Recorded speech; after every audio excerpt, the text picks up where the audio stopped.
walked towards him and shoved the phone in his face even closer. Alan then tried to knock the phone out of their hands as they continued to walk towards him. That's when he got a very bad feeling, pulled out his gun, and shot Tanner in the lower left side of his chest at close range. The police... Alright, YouTubers who die making videos, part 2. Let's get straight into it. Albert Durland. Albert Durland was a Danish YouTuber, musician, and vlogger born in 1998. He was mostly known for the music videos and comedic sketches that he would make. He brought a mullet YouTube back. In February of 2016, when he was 18 years old, he gradually started gaining a small following. In 2018, he starred in a comedy film called Team Albert, a movie about a high schooler with aspirations to become a YouTuber one day. The video performed well, winning the Blockbuster Audience Award at the 2019 Danish Film Awards. By July of 2021, Albert had amassed over 171,000 subscribers on his YouTube channel and an even larger following of 233,000 on Instagram.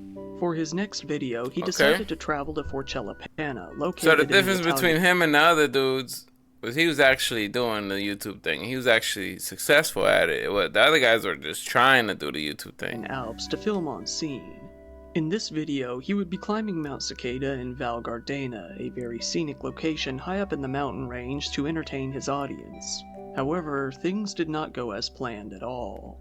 Albert fell during his climb, plummeting roughly 656 feet down to the rocky ground. Oh man, 660 what feet? Just 600 alone is too much already. 600 feet, that is crazy. That is crazy. What is that? 200 yards? That's 200 yards. He fell 200 yards. Think about that. Goodness. Was called in to see what they could do, but as you would expect, Albert was far beyond saving. He was pronounced dead right there at the scene. Albert's mother told news outlets, "We are in great grief, but I would like his fans to know, telling the public what happened to her son." Following the dark news, many other celebrities online, particularly Danish ones, spoke out about their good memories with the YouTuber. Okay, but honestly, it's not that bad of a death. It is a bad... All death is... I mean, death is promised. Everyone's gonna die one day. But you also gotta think, like, the other dude, he died jumping out on people with machetes. Of course, that's a dumb... And he had no following, no fans, no nothing. He just was trying to be a YouTuber. Jumps out on people with machetes as a prank. Gets himself shot in the face. That's a bad way to go. At least this guy, he was already living his dream, so... I give him respect. I give him respect. Rest in peace to the gentleman. A fellow YouTuber made a video speaking about his good experiences with the man. Another Danish YouTuber named Rasmus Brohave posted a picture with he and Albert on Twitter, saying that he was devastated by the entire ordeal.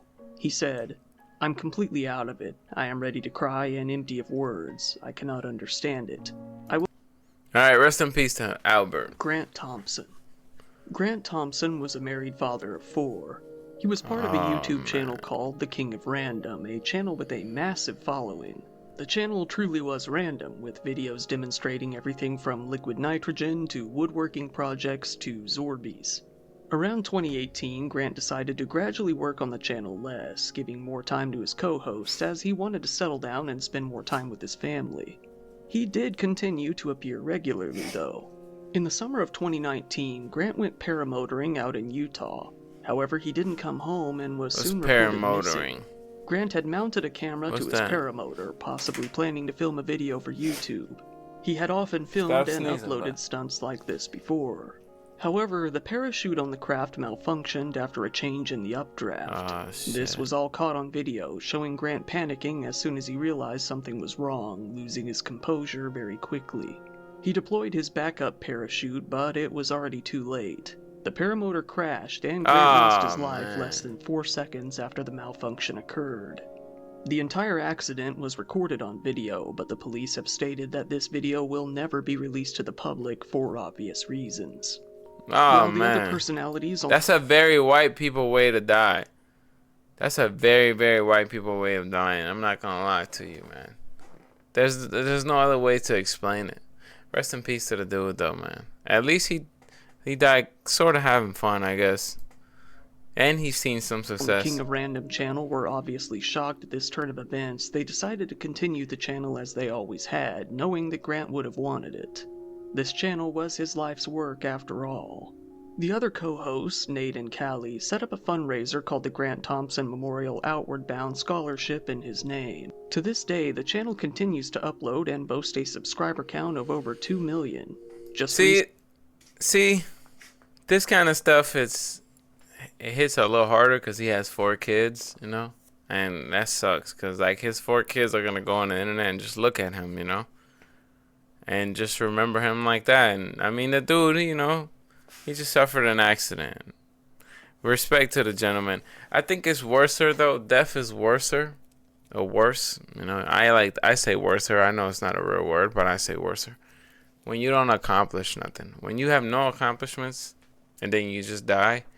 That's got to be the most, because then you had like an empty existence, or like a pointless existence, and that's got to be the worst kind of death. But let's continue though. Rest in peace to Grant. Recently, a memorial video was posted in honor of Grant on his birthday. Tanner Cook, honorable mention. Here we have the very recent case of a YouTuber named Tanner Cook, who has a YouTube channel called Classified Goons, a channel that has more than 60,000 subscribers today, almost double from before a certain incident. Classified Goons is a channel very much in the same vein as classic YouTube prank channels from back in the day, with Tanner pulling all manner of stunts. Like pretending to vomit on his Uber driver or pulling pranks on customers in shopping markets. This is an honorable mention as, although Tanner didn't die from this stunt, he was gravely injured and came very close. In his town, Tanner has caught the attention of the police multiple times, with sheriff's deputies saying that they were well aware of his pranks as they had been called in relation to them multiple times. Tanner has also been kicked out of malls and various other establishments. But to him, it's all worth it as he continues to make a solid $2,000 to $3,000 a month doing what he does. Tanner often made the unwilling Shit, that's not worth it, brother. Getting kicked out of everywhere for $2,000 to $3,000 a month? That's not worth it, brother. If you said $7,000 a month, that's worth it. When you cross into the 6 to 7, that's when things become worth it, if you ask me. Let's say, unhappy. One example would be this woman in particular, who he approached in a Target and told her that she was being stalked by a suspicious-looking man as part of a joke. The woman, whose video was never actually uploaded, didn't know it was a joke and was left pretty shook. It makes me angry. It makes me worry for our community. We were approached by a man. It makes me Karen. It makes me more Karen than usual. I talk like this. I don't know why. My husband's been cheating with a sex worker for about 8 months, and yeah, let's continue watching. I hate people that talk like this. A security shirt. He came up to my sister and I and stated that there was a known stalker in the Target who he noticed had been following us. He said he's gothic, he is wearing dark eyeliner, dark lipstick. We look over and we see the gothic gentleman standing there staring at us. 1 week after the Target incident, Tanner and his friends decided to film a video in a local mall in which they would approach a stranger and play a funny phrase through a translator app, seeming like an odd foreigner with something even more odd to say. The group thought up what phrase they should use, specifically noting that it should be short, weird, and awkward. They succeeded, coming up with the phrase, "Hey dipshit, quit thinking about my twinkle." They approached a DoorDash driver, Alan Coley, as he was picking up an order for a customer. Little did they know, Alan was packing heat after a recent string of robberies on delivery drivers. No! You're shitting me, bro. I'm not gonna lie though, Buddy he looks like the type that just be strapped 98% of the time. Look at his face. Look at his face. He looks like, I'm so tired of being pushed around by life. I'm so tired of being picked on and bullied. That's how he looks. Let's continue. Little did they know, Alan was packing heat after a recent string of robberies on delivery drivers. He was primed to be afraid of something like that happening to him, with all of the cases he had seen on the news lately. No.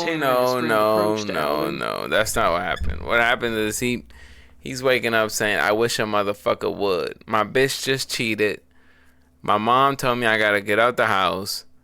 My dad got a new girlfriend. He won't answer the phone no more for me, so I can't get help from him. Goddamn, my sister's getting fucked by a black dude. Yeah. I wish a motherfucker would. I would blast him. I'm doing this DoorDash shit because I have to. Because if not, I can't pay for my weekly hotel. Dude, I'm over it. I'm over it. Somebody plays with me, they're gonna die. That's why you would bring a gun into a mall, which you're not even supposed to have guns inside a mall. That's because you're just ready to die or kill. Let's continue. He said that the two looked very cold and angry. Indeed they did, seen on video showing blank expressions as they shoved the phone into his face. Look at him, The phone he's played short, the translator he's audio pissed. over and over again. Andrew began to back away, telling the two to stop 3 times as they continued to walk towards him and shove the phone in his face even closer. Alan then tried to knock the phone out of their hands as they continued to walk towards him. That's when he got a very bad feeling, pulled out his gun, and shot Tanner in the lower left side of his chest at close range. The police received a call informing them of a shooting at the mall at around 12 p.m. They quickly arrived, stepping foot on scene only 3 minutes after the call. The police came in and threw Alan into cuffs within only a few minutes. They found Tanner scrambling outside the mall, bleeding from a gunshot wound to his abdomen. He was treated on scene as well as he could be and transported to a local hospital for further help. The police then cleared the scene and checked the mall to ensure that there were no other suspects or victims. The mall then remained closed for the rest of the day. Shortly after, Tanner had a good surge of comments on his channel praising and sympathizing. Let's read this. It would be funny if you mess with the wrong person again. This guy's the reason you should never marry your cousin. I hear there's some great pranking opportunities at the gun range. With Alan, saying Tanner was nothing but a nuisance and needed to stop his harassment. Can you mess with a Walmart Tanner worker had and to see who undergo happens? surgery to remove his gallbladder, losing it in the incident. This led to even more comments on his page, making jokes about his surgery. How is life without a gallbladder? People should pretend to draw on him to watch him start crying.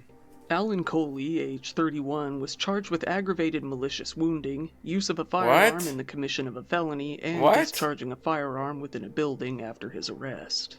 Once it came time for the trial, Tanner testified that he often tries to pull pranks that are meant to confuse his targets, feeling that this manner of joke often gets a good reaction. He said that he doesn't specifically try to incite fear or anger, but this often happens regardless. When asked why he didn't stop the prank even when being told to back off multiple times, he said that he was actually about to, because Alan wasn't giving him what he felt would make a good video, saying, "There was no reaction." He said that How is the dude being charged with all of this when it was clearly 2 people harassing him and he shot at them? He shot one of them. He didn't even shoot both. he didn't feel that Alan was behaving as if he were in fear at the time of the incident. Tanner, behaving like a goofy YouTube prankster on the news footage, did not amuse the public. They found his attitude to be extremely off-putting and immature, accusing him of making light of the entire situation. It didn't help with either his reputation online or in person. Jurors watched the video of the shooting, some of which has been released online via news outlets. The full interaction between the two lasted less than 30 seconds, but it clearly showed the 6'5" Tanner looming over Alan and approaching him in a way that many felt was threatening, despite his repeated requests for him to stop. And he's following him. The jury found Alan not guilty of aggravated malicious wounding or use of a firearm in commission of a felony. But you did shoot Surprisingly, though, they all. did find him guilty on a felony charge related to firing a gun inside of a building. Okay, teaching time. Buildings with signs, courts, jails, all of these places you cannot take a firearm inside, and even if you use your firearm legally inside those places, you still will be charged because you legally should have not had your firearm in that establishment. This is why you'll see the signs that says no firearms. So, despite it being found that he had indeed acted in self-defense, the charge for wounding Tanner was dropped, but the charge for firing the gun was not. This confused many people following the case and caused Alan's lawyers to have to argue for several more months as he remained in jail until a decision was made. Alan ultimately walked free in December of 2023 after a good long fight on his behalf. Tanner has healed up and continues to make prank videos on his YouTube channel. He continues to get backlash on his videos, but his subscriber count has nearly doubled. A video he posted about the incident, simply titled "I Got Shot," sits at over 500,000 views. All of the comment sections on his recent videos, however, show Wait. Let's read. The shooter missed his head. What a cruel world we live in. Just found out about this when the victim was acquitted. Great verdict. Damn. That sucks that you survived, bro. Well-meaning negative opinions of the YouTuber. Hey. Once again, everyone, Shout out to this guy for creating the video. Shout out to me for reacting to the video. Shout out to you for watching it. See you guys on the next one.